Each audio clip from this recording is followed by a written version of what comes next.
going, guys?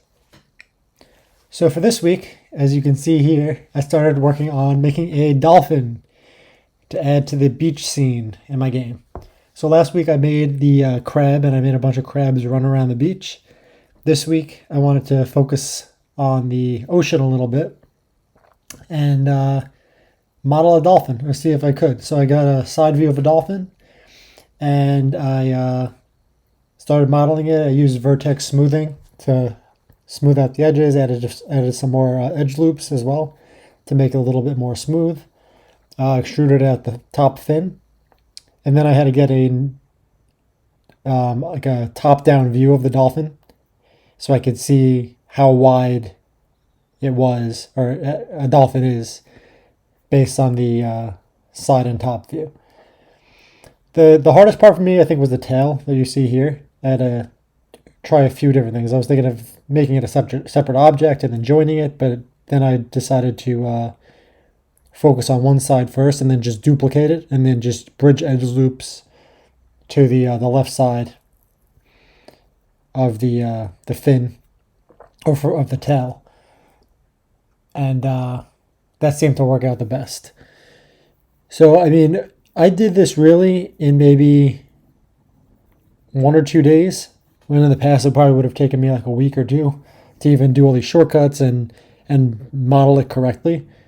So I'm definitely progressing in that area, and just finding, the more I do it, the more options I have to model each shape, which makes things more efficient because I don't have to plan it out every type of different shape of an object. And duplicating definitely helps. Mirror modifier is good if you want to do the whole thing. I like, if I'm just doing like one fin, I like to just make it and then just duplicate it and then just bridge the edge loops to the other side. So here I started doing the UV mapping to the actual dolphin, and I didn't show it in this video, but I edited it a little bit in the GIMP program that I use. It's kind of like the Photoshop. And it's cool because I could probably make different color dolphins as well using the colorize tool. Maybe make a more bluer dolphin, or maybe darker gray, or something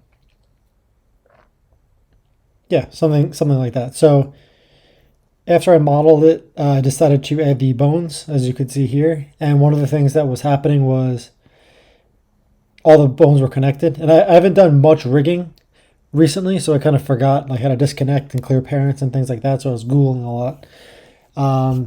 But I had to really detach the bones, because one bone was moving, like the tailbone was moving the entire armature, which I didn't want, because the tail and the front of the dolphin, or the nose of the dolphin, actually kind of move in sync. So it's almost like the tail and the head go up, and then the tail and the head go down, almost like pushing the water that way to get the dolphin to move forward. So I looked at some dolphin videos, and I actually watched some documentaries too to see what other sea life, such as turtles and fish and seaweed and coral, I could actually make as well. So after I modeled it, I wanted to make sure that the animated control and everything was working, and I adjusted it for a fish armature, or a fish controller, which I might use for all fish, and then just change the animations depending on the type of fish that I'm using here. I know it's a mammal, but for now I just use it as a fish controller. So here you can see, I also worked on the underwater mechanic, so it actually changes like to a bluer color, and I added some bubbles as a particle effect. So when the player goes underwater, swims around, it is a little choppy, but I just wanted to see how the AI script worked, which it's really basic. I have a start and an end point in the ocean, and the animals, or the dolphins, go back and forth from starting point to the ending point. And I'm finding I could use more methods, such as like face target, and I just copied it over to this script.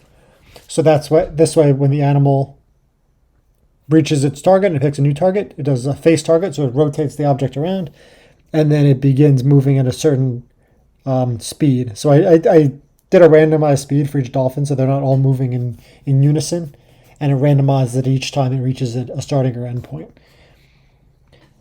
So It's pretty cool. I mean, if I showed myself this 3 years ago, and there's a little bit of a lighthouse to start working on, which I will work on next week as well.